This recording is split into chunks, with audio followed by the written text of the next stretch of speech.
A paz do Senhor a todos os servos de Deus que estão me ouvindo. Irmãos, quero compartilhar com vocês a palavra do Senhor.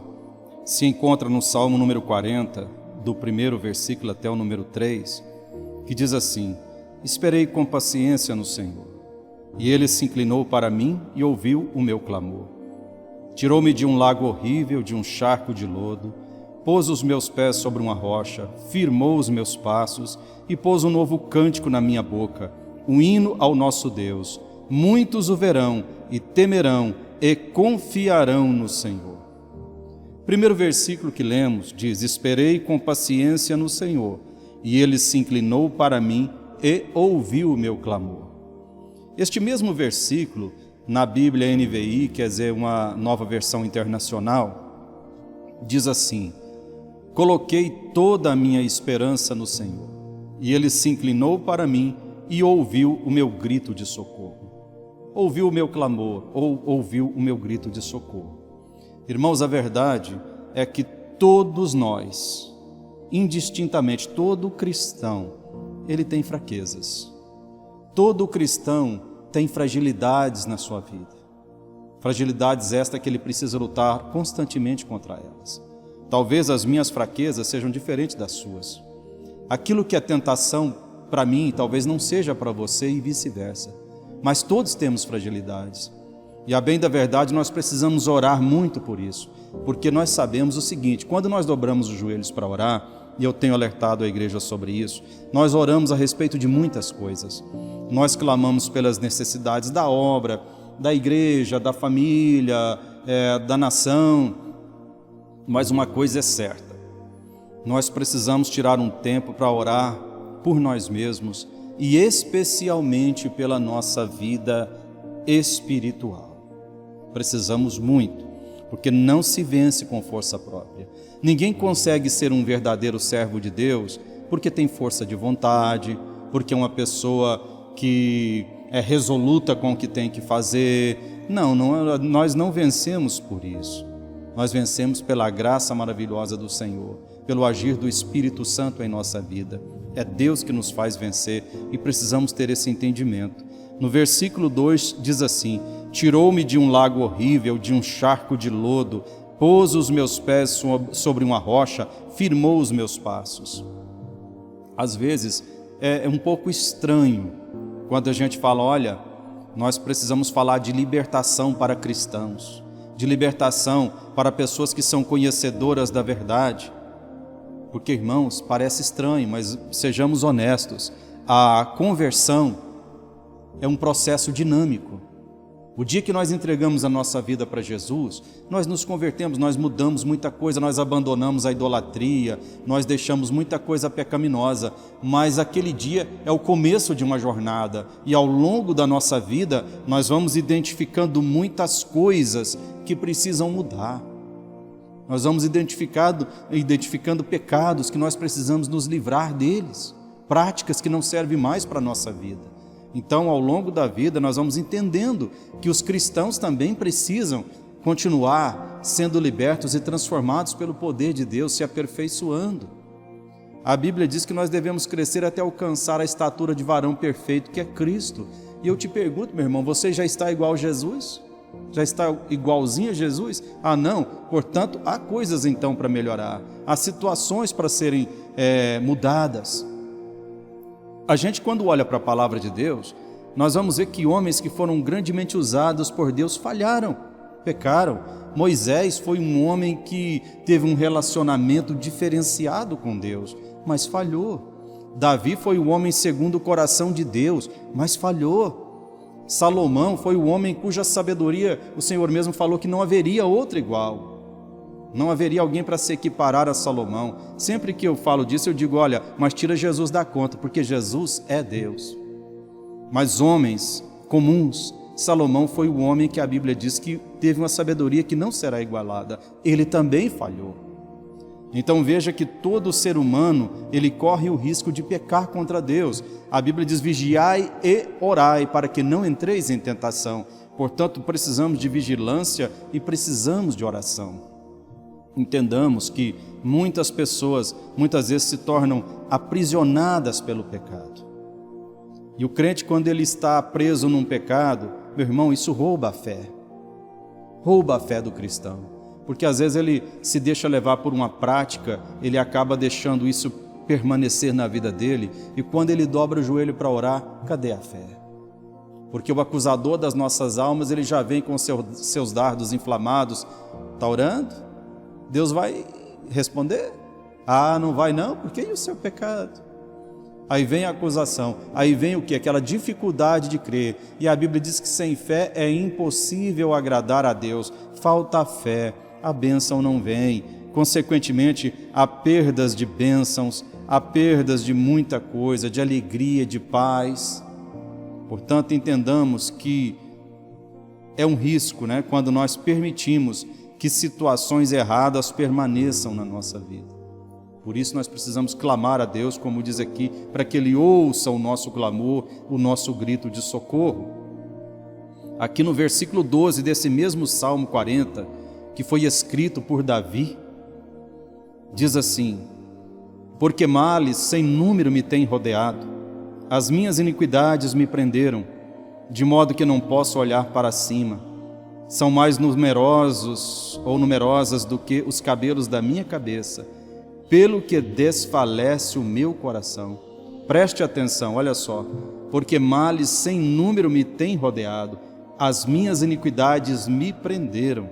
Então Davi confessa que havia coisas na vida dele que haviam se tornado uma espécie de prisão. E essa prisão estava roubando dele a sua alegria. E olha só a maneira que ele fala na continuidade do versículo: de modo que não posso olhar para cima. São mais numerosas do que os cabelos da minha cabeça, pelo que desfalece o meu coração. Parece que ele quer dizer que estava se envergonhando de olhar para cima, envergonhando-se de Deus por causa dos seus pecados. Portanto, irmãos, infelizmente, se não vigiarmos, se não clamarmos, corremos o risco de ser aprisionados pelo pecado. Eu tenho alertado a igreja de algumas coisas, porque, irmãos, tenha muito cuidado quando o assunto é mágoa, são tristezas que nós guardamos de alguém, são situações do passado que às vezes não conseguimos nos esquivar, mágoas com os entes queridos. Quantos guardam tristezas ou alguma ofensa e fica aquele revanchismo, aquela sede de vingança, aquela história: ah, Deus, eu não posso vingar, mas o Senhor pode, faça justiça por mim. Eu sempre falo, irmãos, eu tenho batido nessa tecla, nós precisamos ser libertos disso. Isso é pecado, isso rouba a alegria, isso causa tristeza, isso causa doença. Muitos acabam se tornando depressivos por causa dessas coisas. Portanto, peça graça a Deus para você perdoar, para você deixar o passado no passado, porque se o passado não pode fazer você feliz, não permita que te faça triste também. Eu nunca vi ninguém que diz assim: o meu passado foi tão bom que eu vou ser feliz para o resto da vida. Não, o passado, se foi bom, e quando ele já não existe da maneira que a nossa vida mudou e aquilo já não existe, aí fica o quê? Fica a saudade, e saudade acaba que traz um pouco de dor, um pouco de tristeza. Portanto, se o passado não é suficiente para te fazer feliz, então não permita que ele te faça triste, não permita que ele te roube a sua comunhão com Deus. Não permita. No nome de Jesus, clame a Deus para Ele lavar o seu coração, para que você tenha paz, para que você tenha alegria. Outras situações perigosas que eu tenho visto, e eu vou até mencionar aqui, eu falo porque com o advento aí da internet, com o crescimento de redes sociais, muitas pessoas têm seus grupos aí de WhatsApp, de outro tipo de rede social, que estão ligados aí a trabalho, a escola, e há outros tipos de grupos familiares. Muitas vezes nesses grupos são postados vídeos interessantes, mensagens boas, mas junto vem muita coisa imoral, junto vem muita pornografia. E muita gente às vezes começa achando interessante uma coisinha aqui, outra coisinha ali, mas quantos servos de Deus estão presos pela pornografia? E é um pecado que entristece o Espírito Santo, que acaba começando a mudar o comportamento das pessoas, viu? E os comportamentos muitas vezes vão tomando uma direção muito séria, pecaminosa. Muitos casais estão se contaminando e até mesmo casamento sendo desfeito porque começou com a pornografia, que foi entrando no coração e mudando o comportamento, até que a pessoa entra até pelo lado do adultério, da prostituição. Tome cuidado, meu irmão, tome cuidado com isso. Não deixa que isso se torne uma prisão, que isso roube a sua comunhão com Deus. Viu? Outra coisa que eu vejo acontecer, mentira. Já vi crente mentindo por nada, mentindo por coisa boba. A Bíblia diz: seja o vosso dizer sim, não, não, porque o que passa disso é de procedência maligna. A Bíblia diz que o diabo é o pai da mentira. Portanto, meu irmão, se você tem que sofrer as consequências de uma falha, sofra falando a verdade, busque o conserto, busque a solução, mas a mentira não vai te ajudar. A Bíblia diz que os mentirosos não herdarão o reino de Deus. Então vá vendo na sua vida tudo que precisa ser mudado, seja cumpridor dos seus contratos, seja cumpridor dos seus compromissos, porque quando eu faço um compromisso para não cumprir, eu estou mentindo, eu estou enganando. Quando eu me comprometo a fazer algo, a pagar algo, se não for possível, eu preciso ver uma solução, mas eu não posso ser omisso com os meus compromissos. Então nós temos que ter o cuidado de não deixar que coisas erradas sejam uma constante na nossa vida, que não sejamos prisioneiros do erro, prisioneiros do pecado. Clame a Deus para que Ele te livre do vício, seja qual for o vício, daquilo que você sabe que não está certo. Eu falo, a grande bênção é quando você vê o crente dizendo assim: olha, eu vejo que eu preciso mudar. Tem algo na minha vida que não está certo e eu não estou satisfeito com isso e eu quero mudar. Eu preciso mudar. É muito bom quando a gente ouve isso. Mas eu falo que tem gente que parece que gosta dos defeitos da sua personalidade, os defeitos do seu caráter. Tem gente que fala dos seus erros como se fosse algo bom. Eu sou assim mesmo. Comigo é desse jeito. Você já ouviu isso? É como se a pessoa se vangloriasse dos seus erros. E quando a pessoa está satisfeita com os seus erros, será que ele vai consertar?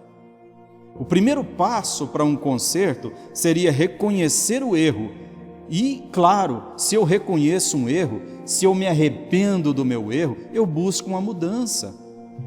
Eu quero ser transformado. É aí que entra o que nós lemos aqui.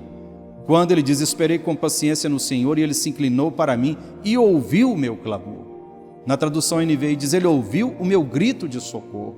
E aí vem: tirou-me de um lago horrível, de um charco de lodo, pôs os meus pés sobre uma rocha, firmou os meus passos. Nós precisamos andar em terra firme, na rocha, em Cristo, com a graça do Senhor. Não concorde com os erros. A Bíblia diz: sede santos, porque o Senhor vosso Deus é santo. E entenda, não conseguimos sozinhos. Nós precisamos todo dia do Senhor. Todo dia, meu irmão, clame pela graça do Senhor. Todo dia clame pela presença do Espírito Santo na sua vida, porque é Ele que vai te fazer vencer.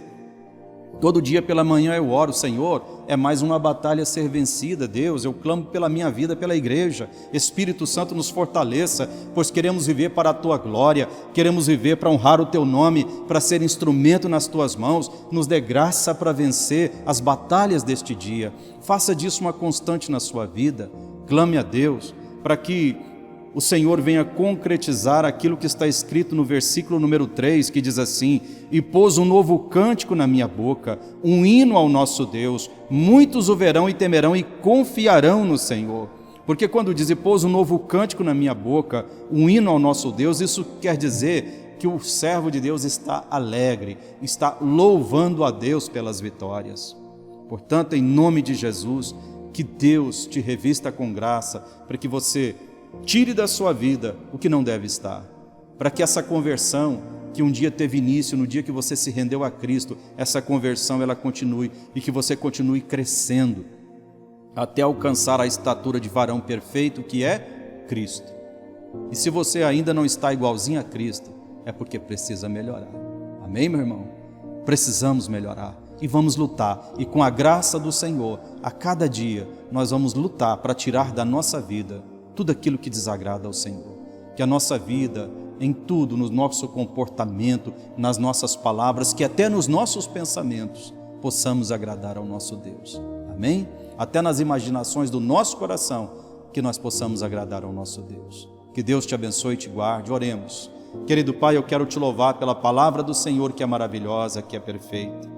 Senhor, em nome de Jesus, agora alcança cada servo do Senhor, aquele que está se sentindo prisioneiro, Senhor, de um pecado, de um comportamento que tem entristecido. Esse servo do Senhor que diz: Pai, eu não quero mais viver assim.